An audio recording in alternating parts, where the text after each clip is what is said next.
They laughed because they could not see it. That was the first insult. In the valley, a house was supposed to rise above the snow, walls upright, chimney visible, roof catching light from miles away. A home announced itself. It stood against winter like a challenge. What Elias Vost built did the opposite. It disappeared. At the far edge of the settlement, where wind crossed open ground before reaching the clustered cabins, there was only a low mound of earth and snow, a stovepipe rising from it like a lonely reed, and a slanted wooden hatch set flat into the ground. No walls, no windows, no porch, no pride, according to the town. He lives in a root cellar, one man said. A grave with a chimney, another answered. The laughter came easy after that, especially when they watched Elias climb down into the earth each evening and pulled a hatch shut above him. He heard every joke.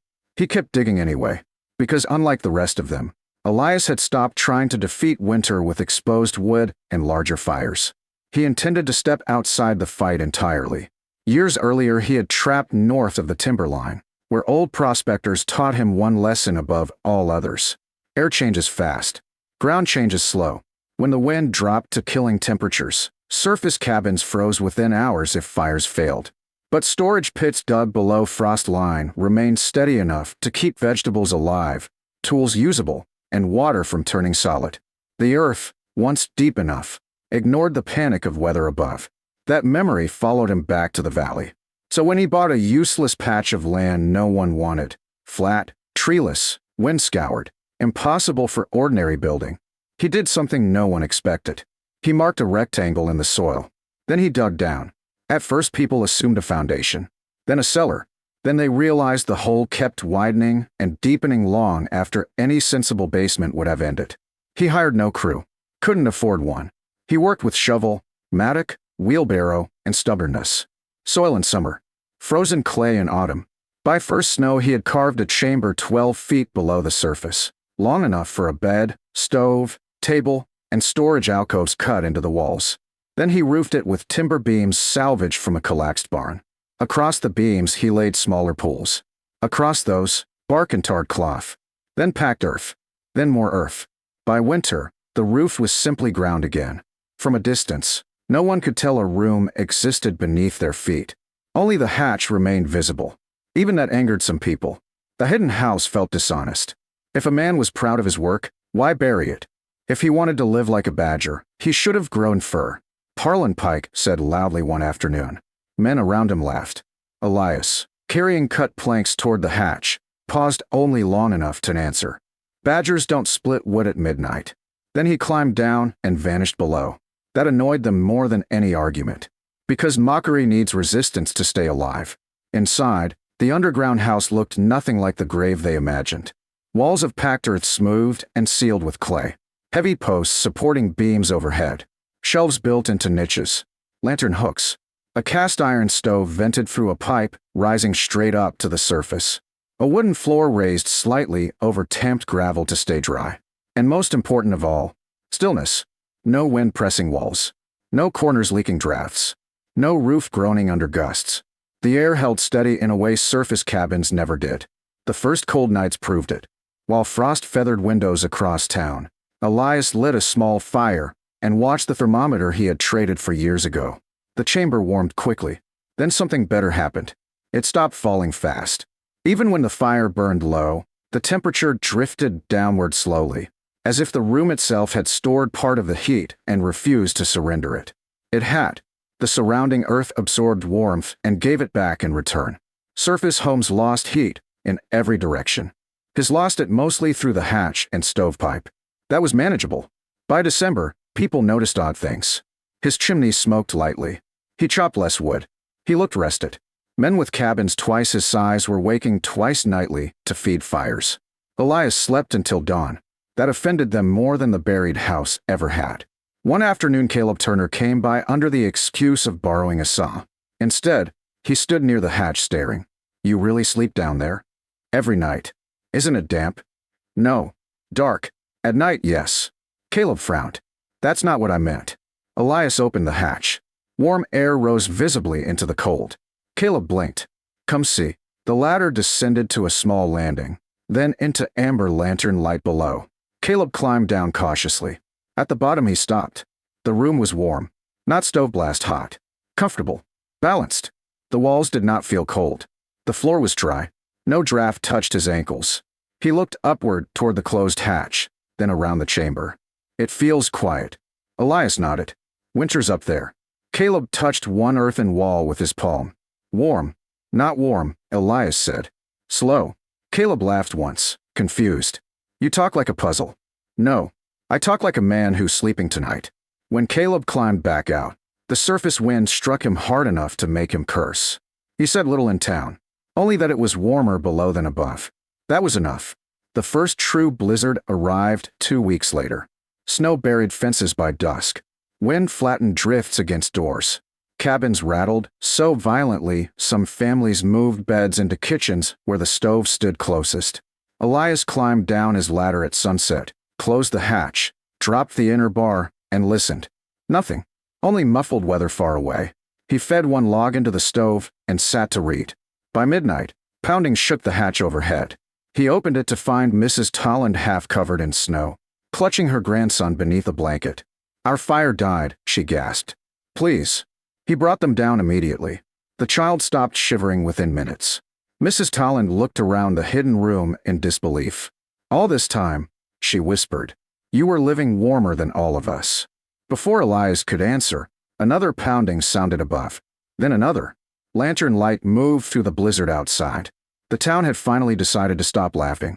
By the time Elias climbed back up the ladder, 3 more figures were already at the hatch. Snow drove sideways across the buried mound, stinging faces raw.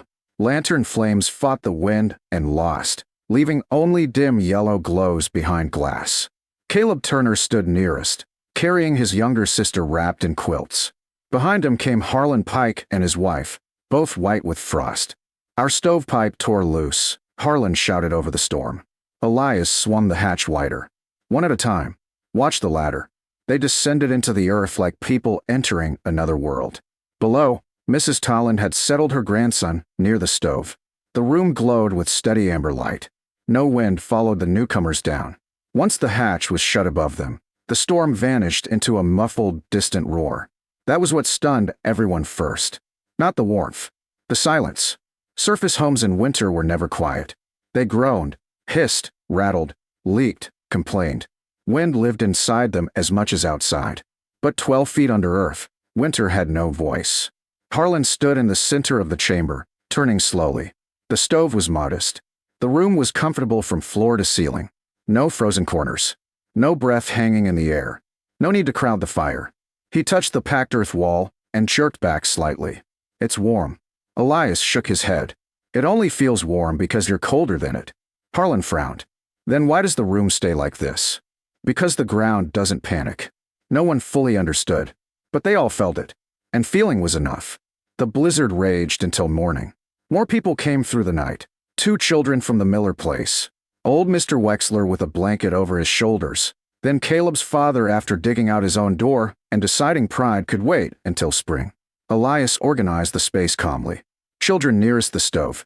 Older folk on the bed platform. Others along benches and shelves he had built wide enough to sit on.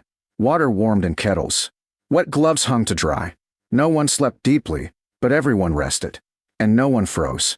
When dawn finally softened the wind, the town climbed back out of the earth one by one. They emerged into a valley half buried. Drifts shoulder high. Shutters ripped away. Chimneys blocked. 2 porch roofs collapsed. But every person who had spent the night underground stepped into that cold, carrying something stronger than relief. They carried proof. By noon, the laughter was dead. By evening, questions had replaced it. How deep was the chamber? How thick the roof? Did it flood in spring? How did smoke draw upward? Could anyone build one? Elias answered what mattered. Deep enough to reach stable ground. Drainage trench around the outside. Roof beams stronger than you think necessary. An inner hatch below the main one. Ventilation always. Dry floor raised from soil. Most important of all, do the digging before winter. Caleb helped him explain to others, because Caleb had felt the difference himself. Soon men who had mocked the mound were walking fields with stakes and rope. Some lacked time to dig full homes before the season ended, so they began smaller. Buried storage rooms connected to cabins. Half-sunken winter kitchens. Storm shelters cut into hillsides. Root cellars widened into sleeping chambers. The idea spread not because Elias argued for it, but because cold had argued harder. Then came the deep freeze. The kind old men remembered by year. 45 below before sunrise. Axes shattered if swung carelessly. Water froze solid beside weak stoves. But this time the valley had options. Families rotated through underground shelters at night. Food stores no longer spoiled or froze unpredictably. Wood use dropped because smaller heated spaces were easier to maintain. Even those still living above ground spent the worst nights below it. Elias's own chamber became a planning room as much as a refuge. Neighbors gathered around the table, hands wrapped around mugs, discussing drainage, beam spans, hatch seals, and where to dig next spring. One night Harlan Pike sat staring at the earthen wall for a long time. Finally he said, "I called this a grave." Elias added a stick to the stove. "You were wrong." Harlan grunted. "Worse than wrong." I was loud. That earned the room's first laugh. Real laughter. Warm laughter. The kind winter rarely allowed. Spring arrived late, but when thaw came it changed the valley almost as much as the storm had. Everywhere men dug. Pits. Trenches. Sunken workshops. Part-buried smokehouses. Women planned storage rooms lined with shelves where vegetables would never freeze. Families added ground entry storm rooms beside cabins. Some built full underground homes of their own. Not hidden from shame. Hidden from wind. Elias helped where asked. He taught drainage first, structure second, comfort third. Water is the only winter that lives underground, he told them. That line traveled almost as far as the story itself. By autumn, the valley looked different. Cabins still stood above ground, but now many had low hatches nearby, mound-roofed annexes, or doors set into hillsides. Children treated them like adventures. Adults treated them like insurance. Then winter returned. Hard again, but not victorious. Smoke rose lighter from chimneys because less wood was wasted. Families slept through nights once spent feeding fires. When storms struck, people descended ladders calmly instead of panicking at rattling walls. Travelers passing through asked why so many homes seemed half-buried. Caleb always answered with a grin. Because one man got tired of arguing with the weather. Years later, when Elias was older and the valley larger, newcomers often asked about the first mound house at the far edge of town. They expected some grand invention, some machine, some secret fuel. Instead, they found a slanted hatch in the snow and a warm room below, held steady by earth that changed slower than air. And those who knew the story would smile and say the same thing. They laughed when he disappeared into the ground. Then winter came, and everyone followed him down.